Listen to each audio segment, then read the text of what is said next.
Joe, put all the balls in the net, please. Luna, take a shot if you want. Yeah, get all the balls in the net.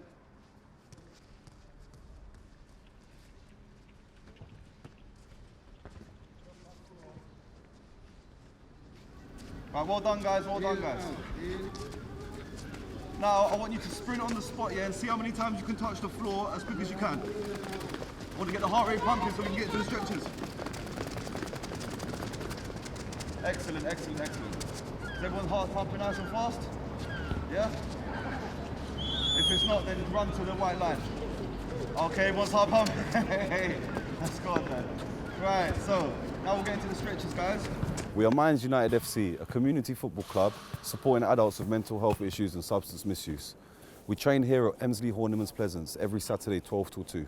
For the first hour, we do some friendly drills, some warm-ups and stretches, and then we get into a game for the second hour. We've just done a partnership with the FA, and we're now at Just Play Mars Centre. I set this up 5 months ago in July, and since then we've grown. I now have over 30 registered players with the team. Some of them turn up sometimes, some of them may be unwell or busy other Saturdays, but we all get together and play in the North West London Mental Health League once a month. Now we're going to imagine there's a ball there, take a few steps forward, strike the ball. 2 steps, strike the ball the other leg. I set up this project because there was no other football projects in the community for adults with mental health issues that were free. This session we provide gives people the opportunity to express themselves and be creative through the power of sport. There is a strong ethos for inclusivity within our team in that anyone, no matter what ability, can join and take part and enjoy themselves. Come out with the ball, fly forward if you want, Joey. You know you're comfortable on the ball. Now spread out, guys. So I didn't have any previous history of mental health before I got sectioned and before I got my diagnosis. I had a manic episode and they diagnosed me with bipolar disorder. So when I had the manic episode, I was very energetic, I was talking very fast, I felt very confident. And then after I got out of the hospital, slowly, the mania fizzed out and then I became depressed. So I became severely depressed at the end of 2013. I was at home, I didn't want to live anymore. Life was dark. Every day I wake up, I didn't want to get out of bed. I didn't feel like facing the world. And slowly, I started to go to the mosque. That started to help me as well. And the community. I started getting involved in community groups. We did all different groups of people with mental health. And the thing is when you're around people with mental health, you can start speaking to them and learning about other mental health conditions. And it helps you to support your friends. Because peer support is something which is very big within our team. We're all there to support each other. I got diagnosed with paranoid schizophrenia at a young age, 19 years old. I'm 26 now. Paranoid schizophrenia is when you start to hear voices and you start to have unusual behaviour and beliefs that are not true. So what happened to me was I started to believe stuff that wasn't true, and I started to think everyone was talking about me, the TV was talking to me, voices in my head. So I was going nuts. What really helped was me going to football training on Wednesday, Friday, Saturday, coming off the ward, getting a healthy mind. A healthy mind is a healthy body. So it's one of the key things in life, exercise. And this has really helped me lose weight. It's helped me get better at football. It's helped me get passionate about football. I was first diagnosed with mental health in 2006. I've been suffering a lot with my behaviour. I believe from my teenage years. I first noticed myself, and my family noticed it around the age of 15 and stuff. My behaviour started changing. Suffered from a lot from anxiety, aggression, anger. So I approached my doctor and she referred me to the mental health team. I went along for an assessment and I was diagnosed by a psychiatrist of having post-traumatic stress disorder, borderline personality disorder and anxiety disorder. And I mean, that was quite scary for me because I obviously had my own preconceptions of mental health. So it was quite scary to be diagnosed with something and not really understand what it is you're being diagnosed with, because obviously if it was a physical illness I could look it up, but being diagnosed with an illness you don't really understand yourself is hard. Even now as an adult I find it hard as a 41-year-old man. I haven't worked since I was 19 years old because they've signed me off of work because they class my mental health as being too risky for them to trust me in the workplace. So that's been hard to accept, because when I meet people I have to tell them I don't work. People want an explanation of, why do you not work? You're a big man, there doesn't seem anything wrong with you. So that's the big stigma, the hidden disability part, the part that people don't see.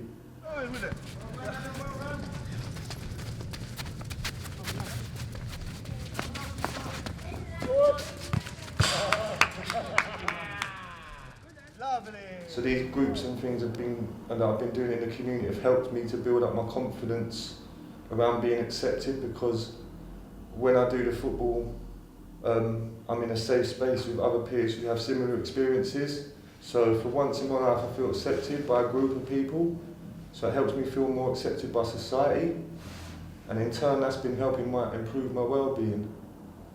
We didn't have much going on in the ward when I was in the mental health hospital, so I started to complain a lot and become really sick. So what happened was Mo reached out to TARIK, which was in the community and which is one of the workers on the ward, and he started to ask if there was any available things we can do in the community, which brings you out of hospital. My name is Mohammed Kaji. I work in St. Charles Hospital, and I'm an activity coordinator for Nile Ward PQ. So it's a locked ward. So what I do the activities on the ward, and since I've known TARIK, the football coach for Manchester United, I have been getting patients out, talking to the doctors, consultant to give them leave. And once they get leave, I escort them onto the football, and any other football matches, I escort them all the time. So I like to bring them out to play football. Plus, it puts a smile on their face, makes them happy, they get out of the ward, and they're linking in the community. It's increased the patients' social circle. They're making friends with other footballers, and when they come, they're happy to see each other, they support each other, they encourage each other, to do well in the community. So yeah, I would say it's helped them a lot. We work as a team, we socialise, so it's bigger than just playing football. Football's the tool, but engaging, turning up, socialising, talking to everyone, it's a massive part of people's recovery. I've known hundreds of people over the years through all the leagues and tournaments I've played in, and football has helped them. A lot of people said football saved their life. A lot of people suicidal, they didn't want to live anymore, and turning up and being able to come and express themselves and be creative through football gets people feeling better and feeling part of the community, being a part of something. That's the main thing.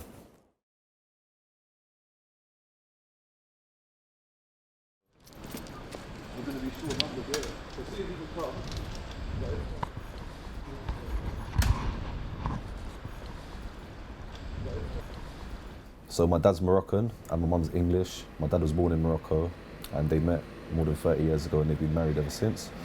They still live together, and when I was born in Scotland, and my mum and dad, they were living with my nan and granddad who also live in Scotland at the time. And then my mum and dad, they found a place to stay in England, came back to England, and I've been brought up in London ever since. I was brought up in Earls Court in Roe Borough, Kensington and Chelsea till the age of 17. And then I've met a girl and I moved in with her, and I was with her for about 10 years, and that's my child's mother. Obviously after the manic episode and depression, our relationship broke down.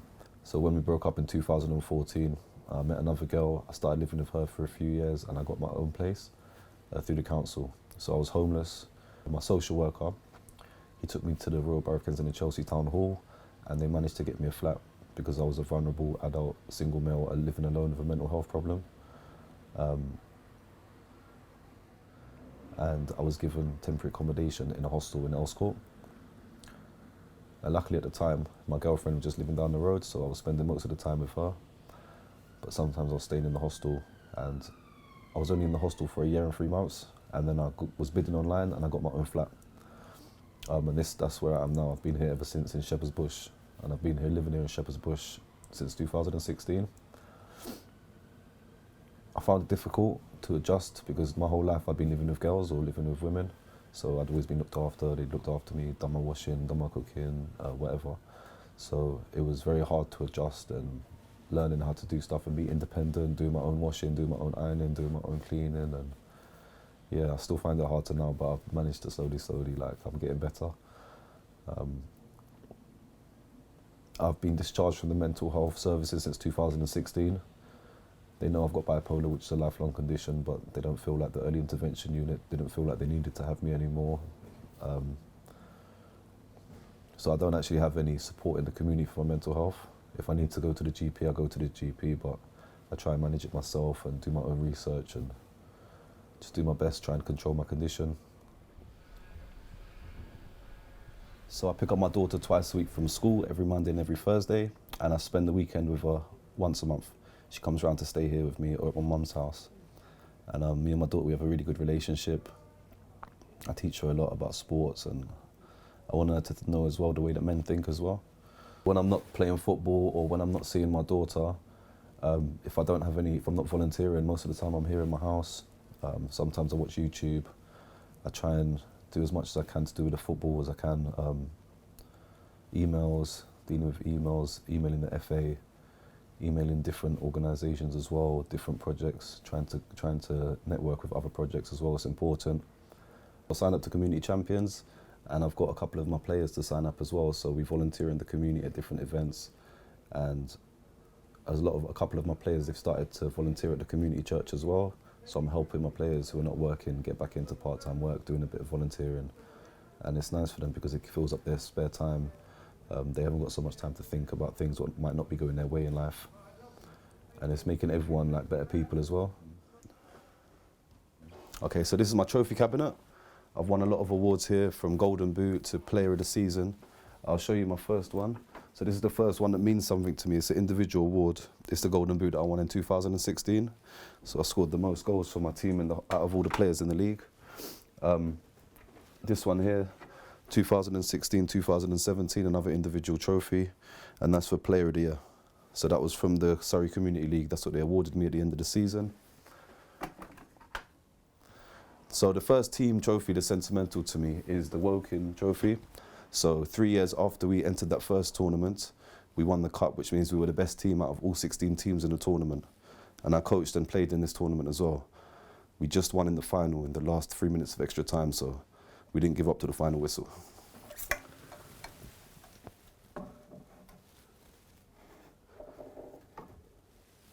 This year in October, we entered the Epsom Football Festival for Epsom World Mental Health Week, and our team, we won the tournament, and all the players went home with one of these medals. So that was really nice. Our first tournament that we entered with my new team. Just for fun. This one was from my daughter, number one daddy. She gave me this last year, so I keep this in my trophy collection.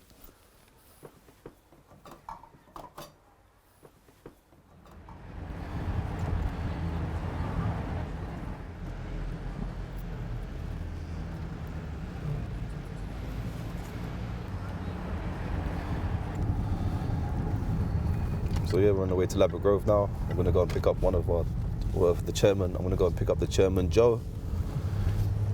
And he's going to come down. He's going to play in goal if we end up playing today. So yeah, even though the league games got cancelled today, I've still managed to organise a friendly between our own team.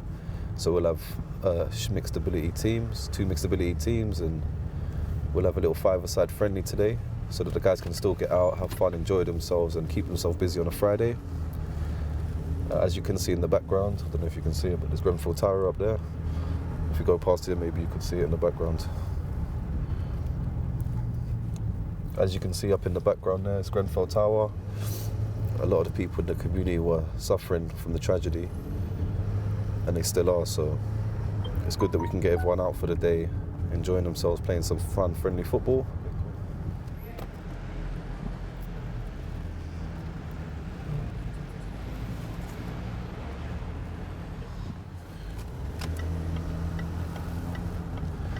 So yeah, we're just going to go into the St. Charles Health and Wellbeing Centre. This is where I was sectioned 6 years ago. You were sectioned here, bro? Yeah, mate. This is where I was sectioned, bruv. What's it like? The police took me here, so it's not nice inside there, bruv, to be honest with you. Like, for me, I didn't find it nice because I wanted to be free. So being restricted and detained against my will was a nightmare for me, especially when I was going through a manic episode. You know what I mean, mate? Now you come out of it and do more now, bro. Yeah. So it's memories, man. I was up there on that ward there, up on Danube. I don't know if you can see it up the top there, the middle floor. So yeah, I have a lot of memories from here. It's when I look back at the pictures with the lads and you and that, It's a dream, mate. Yeah, cool. So over here you got that's the entrance for reception.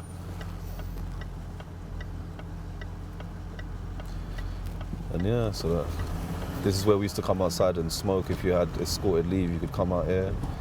The time when I was in there, you could smoke out on the balconies. I was up here as well, Danuboard. As you can see, it's all contained. They used to have a smoking area now, but now due to the NHS, they've changed their smoking policy. So people can't even smoke inside. They have to get leave to come outside and have a cigarette. They get all their tobacco taken. Yeah, outside here, bro. You're not even allowed to smoke in there. You have to go outside here. And as you can see, this lady, she's out here smoking. A lot of people with mental health issues, like they smoke, especially people with schizophrenia, they find it relieves their mental health issues.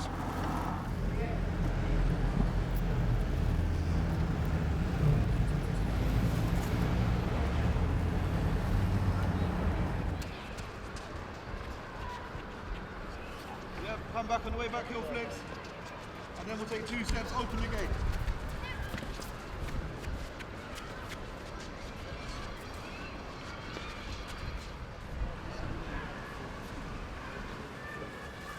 Right, now Red's down there, go and do a little team talk, sort out your position. So I was on a ward for about a month and I got offered the opportunity to play football like twice a week, sometimes even 3 times. And I've always been into football, but I kind of lost touch over the last 2 or 3 years. So I was like, yeah, I'll definitely give that a go, see what the level's like. Not that that matters, but just getting a kick about again is fun. TARIK's always asking how you're doing, like, how is it in there, like when are you out, kind of thing. Like, and as I said, really supportive, good fun, cracking jokes, like making everyone feel a bit happier, very light-hearted. So yeah, it's been good. It's been good fun. Massive help, literally. There's no words to describe it. Like, it's just massive help. He helped me through everything. Coming here helped me with anger sort of problems. Cause I used to have anger problems, like very massively, and I didn't know how to control it. So I thought coming to football really helped me, and yeah, like just coming here just boosted up my confidence massively. Now I'm more happier coming here, and also coming here, people who has the same issue as me, I can talk to them about it without me going off worrying. He's done it off his own back. He's doing it for nothing, right? He's working so hard, like round the clock, to get us league games and all that lot, and different companies. We're going to be successful, and we're going to make us lads here, as you see now, and all the other lads who ain't here, we're going to make sure his dream comes true and all our dreams come true, and we're going to make him, he's one of the best G's I've ever met, mate.